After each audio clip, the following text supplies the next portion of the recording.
Assalamu alaikum and good evening, everyone. How are you? This is Sayed Mohammad Shazeb, Assistant Manager Marketing at HSCQ Professional. HSCQ Professional is a US based firm having a head office in Texas, USA, and a regional office in Saudi Arabia and Pakistan.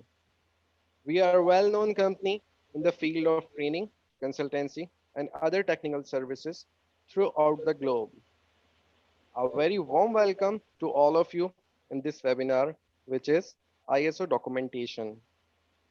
This is ISO documentations deals with management system and getting demand in organizational sector who wants to improve themselves with someone international guidelines.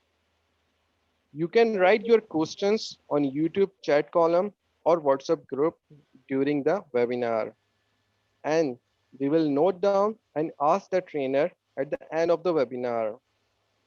Furthermore, there is an exam at the end of the webinar. Only top 10 candidates will get free certificate with 100 marks and accurate time within 15 minutes. Please note that exam received after 15 minutes of time, then this will be not be entertained. Let's formally start the webinar, and I would request to our Mr. Amar Mirza to please start the webinar. Thank you, Shazeb, for this wonderful introduction. I welcome you all on behalf of HCQ Professional. Uh, you all guys all know today's topic is ISO documentation.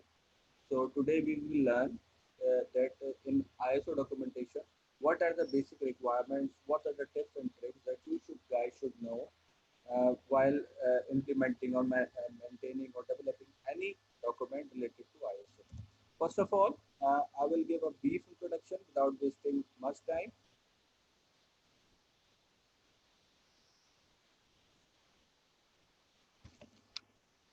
Okay, my name is Amar Mirza. I am a quality manager, quality assurance. I'm working in a financial sector. As far as my technical qualifications are concerned, I am a CQI IRCA approved certified lead auditor on quality and various social accounting systems. As far as my experience is concerned, I have more than 10 years of working experience in various national, multinational, private firm and financial institutions. Further, I am a freelance trainer and consultant as well on various ISO standards. I have conducted more than 200 plus courses on various topics in Pakistan and internationally as well. Okay, before going forward, formally, let me show you one thing. Uh, you guys might know, many of you might know or don't know about Warren Buffett. There is a reason behind sharing this slide, uh, which will I will tell you in the next slide. He is an American investor and a business tycoon who is the chairman and CEO of Adway Company. He is considered one of the most successful investors in the world and has a net worth of US 71.8 billion as of July 2020. What he says the rich invest in time and the poor invest in money. So today, what we are doing, we all are investing our time. So as you guys all know, we have 45 minutes webinar. We will try to concentrate on each and every slide since we are investing the most beneficial thing which we have. Okay, now we will see in the first slide our today's topic, which we will be focusing on. The first topic is importance of documents in management system. We will be looking after that in current situation, what are the importance of management system documents in the industry, or nowadays what is going on. In the second focus area, we will discuss minimum document requirements by any management system standard. So we will see. Obviously, there is a lot of documents requirement, and we have a limited time. So it's not possible to discuss each and every document in a very limited time. However, we have tried our best that we can explain you through some tricks and tips that how you can know what are the requirements for maintaining any ISO standard as far as documents are concerned. Number three topic is how to develop an SOP. Obviously, as I told you earlier, it's a limited time webinar. So I will try to explain each and every heading which is needed to develop an effective SOP. So we will discuss everything in maximum detail what we can. And number fourth and last topic is record keeping requirements by management system standard. So our today focus areas are four. So inshallah we will learn as much as possible.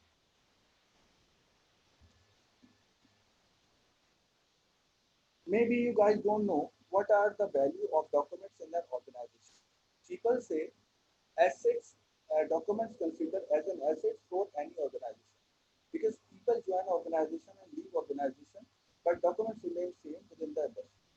So it's a very important asset of any organization. However, normally in our current practice, we do not focus on developing documents and revamping the documents and updating the documents.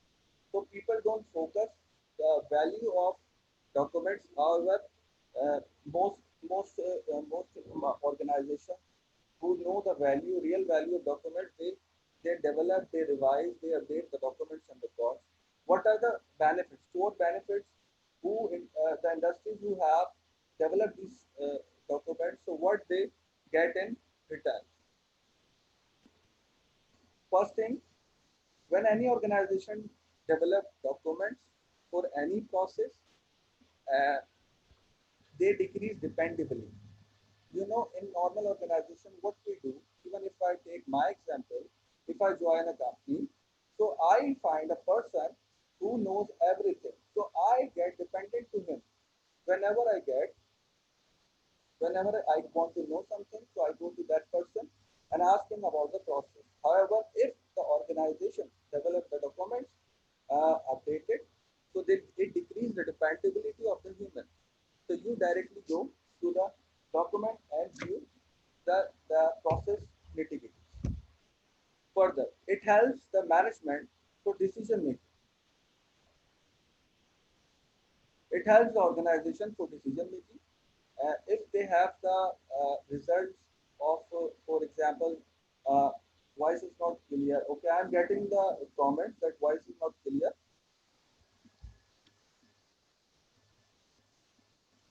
Yeah, I try my best to, fix my mic.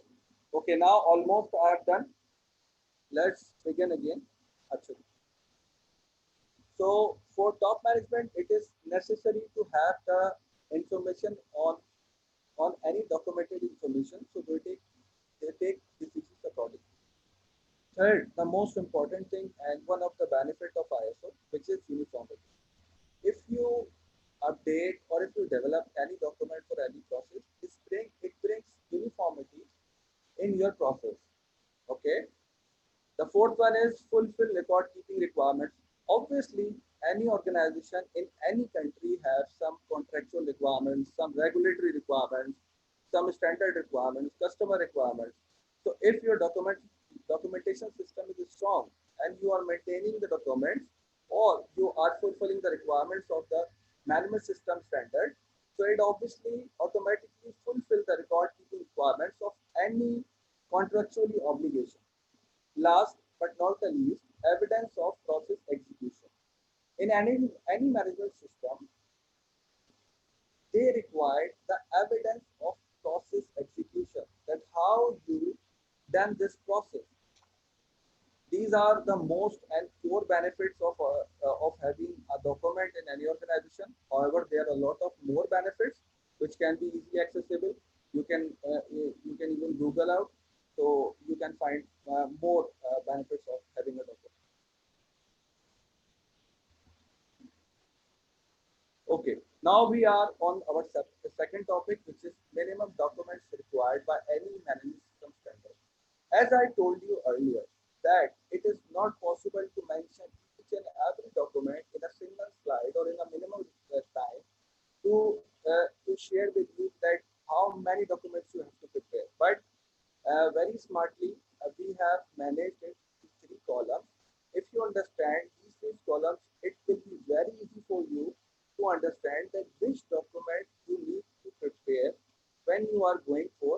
ISO management system standard. The first requirement, for example, if an organization is going to exist, is going to develop, so the first requirement he has to fulfill, which is the legal regulator or statutory body requirement. It is the country or regulatory requirement for running your business in such country. So it is the first requirement that you have to fulfill. The second requirement, when the company is in process and they start making products or services, whatever their scope is, so they make their own requirements. For example, I try to give layman example so everybody can relate it with attendance sheet. No document, no legal requirement, no ISO standard requirement for maintaining a attendance sheet, but company made this requirement for themselves, and it has to be fulfilled. If you are auditing a firm, so it is mandatory to check that what are their own requirements which they have prepared for themselves. The third one is ISO standard requirement. Whichever standard you are going for, you have to check two things before, that the company, such company has already fulfilled the legal requirement, the statutory requirement, company owned requirement, and ISO standard requirement. The last one is the standard which the company is going for is an ISO standard requirement. Okay. Now we will understand the type of document. There are two type of document. One is document, and second one is record. Even if the auditor comes to audit any industry, he asks for two things. One is document, and second one is record. In the last slide, we will discuss it in further detail to have a better idea what is document and what is record. In any standard, however, it's a health and safety standard, it's a quality standard, environment standard, information security standard. If you find these three words which are mentioned in below, documented information, it means that for that particular clause, you have to have a document. You have to establish a document. So it is necessary where you find documented information, you have to retain a document for it. Second thing, to support the operation of process. ISO says for any operation process which you think is necessary to document, so you should document it. Likewise, if an auditor comes to audit you, so he will not point out any specific document. He will observe that for any specific running process, what could be the document that should the organization have generated. The third one is to have confidence that the process are being carried out as planned. When the process are happened, the processes have been completed, so you have to maintain the documents for them as well. This one is also the mandatory document requirement. So the three quick tips are documented information to support the operation of processes and to have confidence that the processes are being now carried out as planned. So if you think these three things in any standard, it means you have to have a document for that.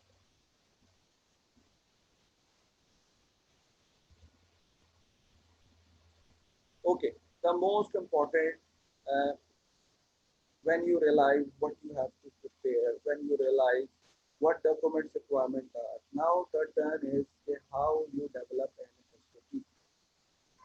If you see in the current situation, government and every country government is saying, okay, follow the SOP, follow the SOP. Why government is saying follow the SOP? Because they know if company develop an SOP effectively, then people will understand it easily and will follow it. So this is the main course, main content that an effective SOP should have. First page, on the first page, obviously the title page, if you are making an SOP for an HR department, so there should be a heading of the department of the company name and why we are making this procedure for what thing. So it should come on the first page, which is title. The second one, document log. This is also a management system requirement. create a header document block in header of the document or footer of the document. It's up to you. What we mention it in the document block, we mention the created date of the SOP, we mention the version, which version document it is, we create the revision date. So these are the information which relates to the SOP from the creation date to the end date. We have to mention in the document. As I said, it's up to you. You can make it in the header or in the footer. The third is very important, which is revision history. So you have to maintain a revision history so you can trace how many changes have been through this document. If your document is 5 years old and if you want to see how many changes have been made since its creation, so you can see from the revision history. So it should be maintained, must be maintained for any issue. The fourth one is sign off page. What is sign off page? It is also a mandatory requirement from the management system standards that any SOP, any policy which you are creating, it should be signed off by the relevant authority. So people can see that the SOP which we are following is an approved document. The sign-off page contains the signature of the creator, the reviewer, and the approver authority. These are the three main persons who have to mention their name and their signature and their dates of signature. Why the dates are important? When the SOP is last signed, for example, the head of the department signed this manual on 1st August 2020. It means the document is effective. The practices which are mentioned in the SOP are effective from 1st August 2020. Okay, now move on to the fifth heading, which is objective. Why we make this in our SOP? It is available in any good organization SOP. Uh, why we are writing this procedure? Ask yourself, what is the business need to develop this procedure? Whatever comes in your mind, just write it in the objective column. So people can relate, people can understand in 2 lines that what is the SOP is all about. He does not have to read the whole process because normally the manuals are of 10 pages or 20 pages. So any management system, person from the management want to know okay, that this SOP relates to which department or either I am reviewing the right SOP or wrong SOP, so you can estimate it by reading the objective. Now moving on to the scope part. In a scope, we mention the SOP is applicable to how many boundaries. If you are preparing a manual for any specific department, then you have to mention it. That SOP is applicable only for the production department. If you are making this SOP for whole organization, like HR normally create documents, SOPs for like for vehicle policy. So they mention the SOP is applicable for whole organization, but few people who relate who are from production area, so they make SOP and for the specific person, not for the whole industry. So they have to mention here the SOP is applicable for the relevant people. Now the main course of the SOP, which is process. Here, here you have to mention each and every step which is involved in that process you are going to document. From first step to last step, how this process is going to start and how this process is going to end. In wording, in columns, my suggestion is if you are going to write an SOP, go to a person who is performing that task, sit with him, note down 10 to 20 bullets, what he is talking about, that how he performs his work.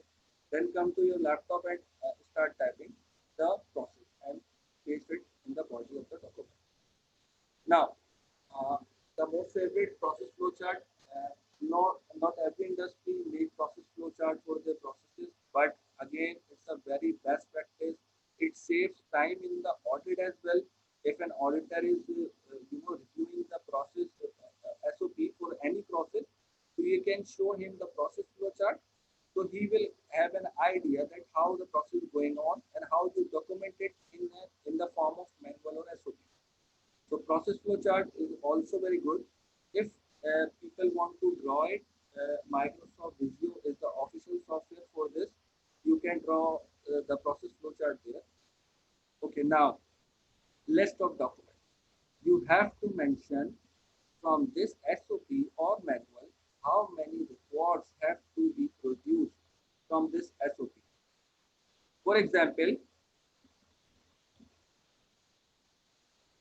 for example, if we are creating a training manual, so there must be some attendance sheet, there must be some registration forms. So these all are called records. So you have to mention the name and paste the formats that how the registration form will look like. These all are called records. List of abbreviations is the second last one.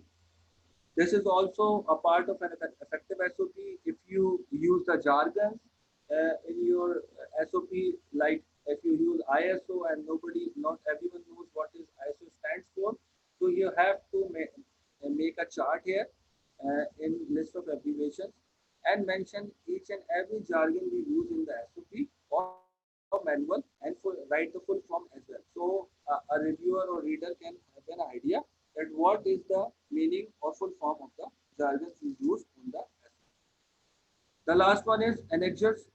As I told you earlier in the list of records, in list of records you will mention the names in the chart, how many records will be used, how many records will be mentioned, how many records will have to be produced by the SOP, and in the annexure you have to paste that formats, that forms which will be used by the person. Okay.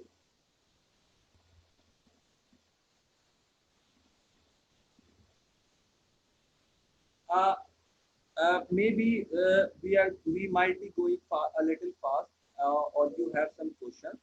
So I have been told in the earlier that you people can ask the questions in the comment section wherever you are attending there, and in the last we will take the questions. So don't worry about any confusion if you had in the previous slides.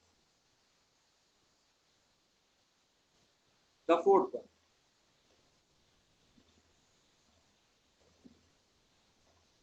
record keeping requirement by management system. This is also a very important, a very confusing requirement of any menu system. That how many records you have to maintain. One thing is good to have. Second thing is minimum. So we are discussing right now the minimum requirements which which have to maintain for any menu system audit. The first one is obviously a legal document. What does it mean? For example, if an auditor arrives at your site and asks you that are you a registered firm, and you say yes sir, we are a registered firm. So that's not enough. You have to show the document if he asks for. You have to show the records of legal documents of your registration of your company corporation. So these are the records you have to maintain for any ISO standard. However, not in every audit, you might all know that the ISO audits are on sample basis. So not every auditor asks you for the registration certificate, but he can ask you because it is also a requirement of ISO standard. Second one is company own policy for record retention. What the company has made the retention policy. Obviously, good companies, big companies made their own policies related to documentation. So you have to see what our own company requirement and you have to fulfill. For example, for maintaining customer complaints, it is written in the policy of the company. We will retain 5 years document. Okay, so you have to maintain 5 years of complaint records. Second, third, ISO standard requirement. What are ISO standard requirements?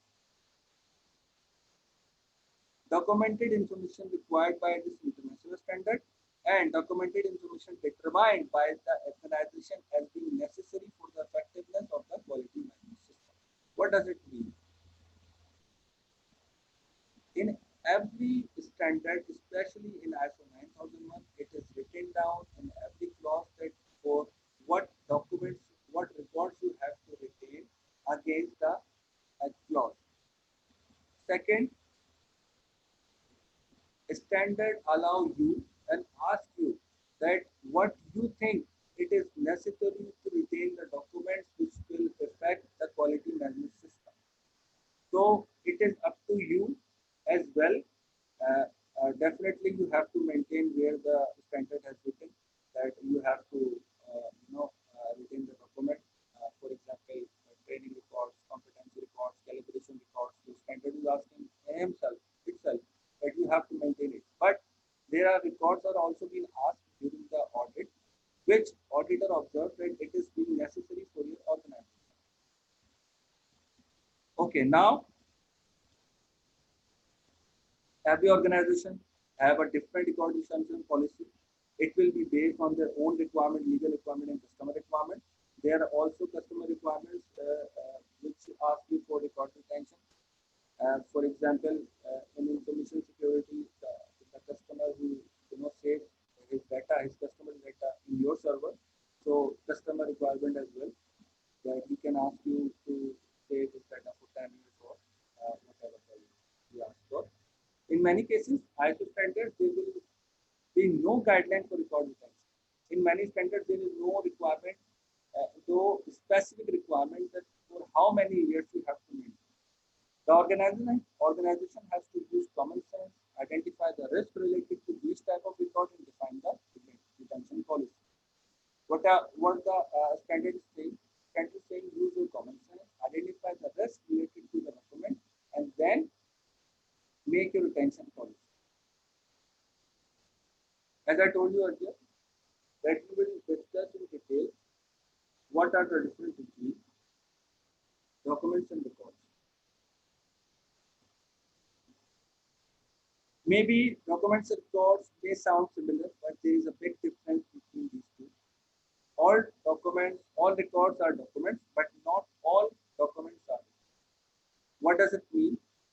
Any record you are maintaining, ultimately it will be a document. For example, if you are maintaining, a hygiene checklist, so it is ultimately a document, but not all documents are records. For example, if it is a manual for running a photocopier machine or any machine, so it is not a record.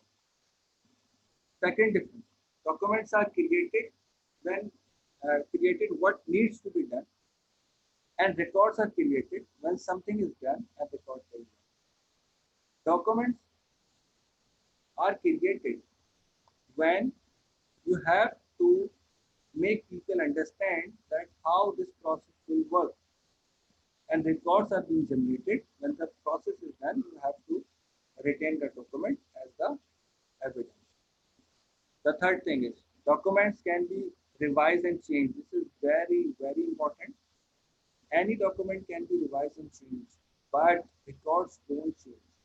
And it's a malpractice even if you change the record, so it comes under malpractice. The auditor, recognize that this document, this record is changed for the sake of audit. So he will, raise the non-conformity, and the audit can be about, or he has some, place in his heart that you are making wrong practice.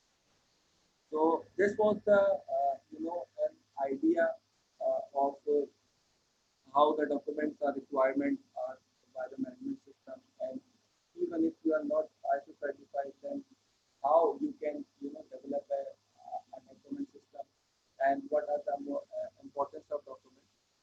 Uh, there is a standard in ISO which is called ISO 9000.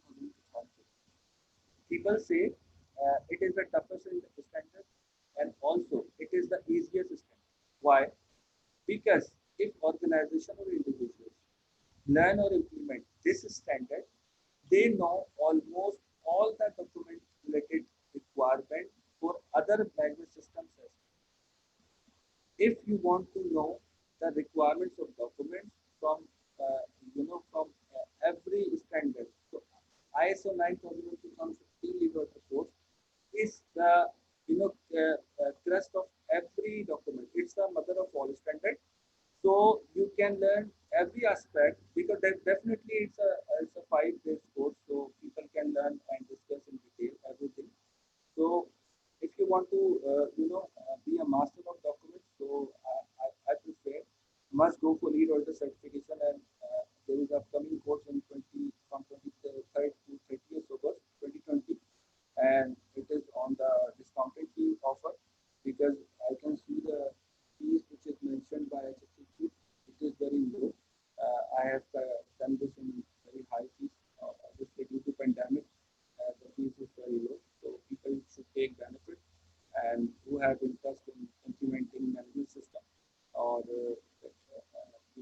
by this by learning this standard, you can also develop the documents for any other management system as well. Definitely, there are self-study also. Uh, Let me see if you have questions. So I will try to answer the questions which you asked, or if you have any confusion.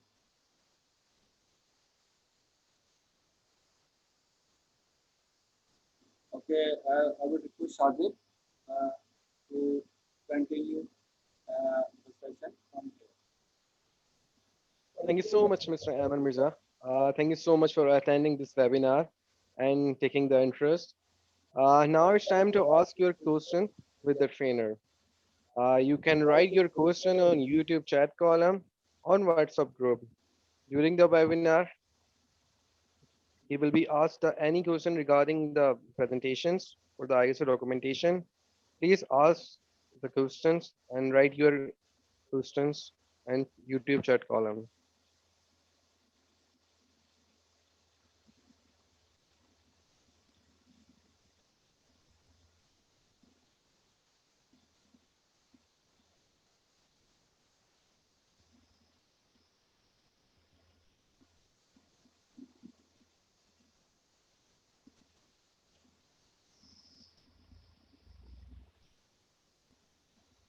Please, you can write your questions and YouTube chat column.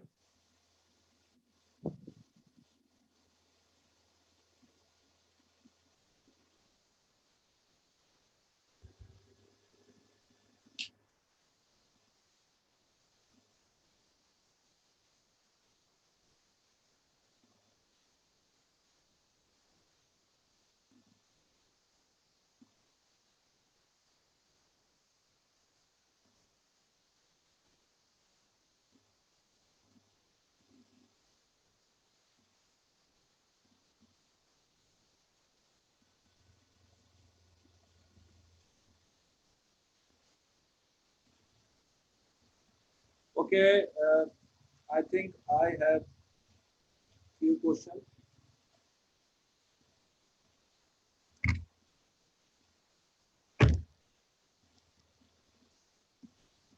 The first question is flowchart is must while creating an SOP? So no, it is not necessary that you prepare a flowchart for SOP, but it is good if you say an effective SOP. So you have to mention all the content which I mentioned in the slide. Obviously, you will get this presentation in the end of this webinar, so you can have this presentation and you go for self study and prepare an SOP. I recommend after every session that all the participants should prepare a dummy SOP just for the learning purpose and draw a flow chart for the process which they have written. The second question, let me read it out. Fayaz Abdul Salam asked the question about flowchart. The second one is, yeah, definitely we'll share the PDF of files of this seminar.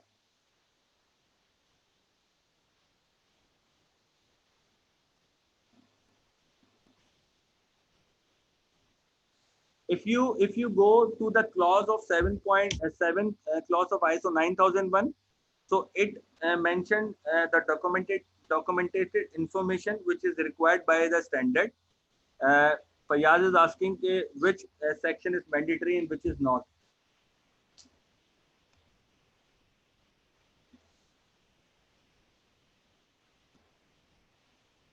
Okay. I hope Ayaz, the question is clear. Now moving on to the another question.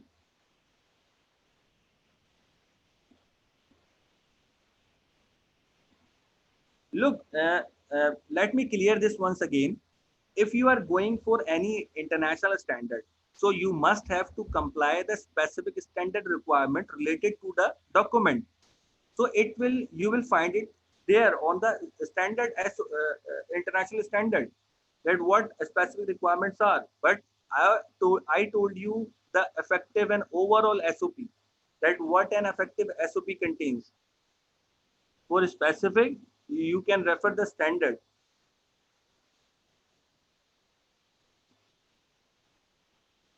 Okay, we are going to another question, which is by Shomaila Naqvi. What sorts of SOP will be designed if one is working in a hospital organization regarding diet sector? What sort of SOP? Okay, I think what I got from your question is which type of SOP. So, if you are talking about the template, if you're talking about how you write the SOP, so it's up to you. Definitely, there are several templates agency organizations are using. Every industry has a different template, and it's good to generate your own template for your organization. Um,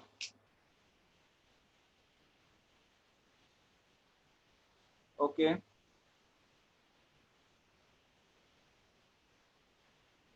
How many clauses lies in ISO 9001, asked by Atif Masigil? Uh, Basically, what ISO did now, ISO has changed their clauses system, and they have shifted to the Annexure Excel. What is Annexure Excel? They have created 10 content and merged all the requirements in 10 clauses. So now ISO 9001 and any ISO standard which is revised on Annexure Excel, they have 10 clauses. However, in 10 clauses, there are 150 plus requirements. Thank you, Atif. For any fee related concern, definitely Mr. Shazib will tell you, and they share the flyer on their Facebook profile, their LinkedIn profile as well, in on their YouTube channel. So you can refer the fees from there, or you can send the email or WhatsApp on their number. Tuba Khalid, is sign off page necessary if we have a signature on header of each page, then it is still needed to be made? No, definitely it is not necessary if you have signature on every header. But I don't think so. It's a good decision to have signature on every page. Even the management does not like to sign on every page. So you should prepare only one page, and people can sign it after reviewing the SOP.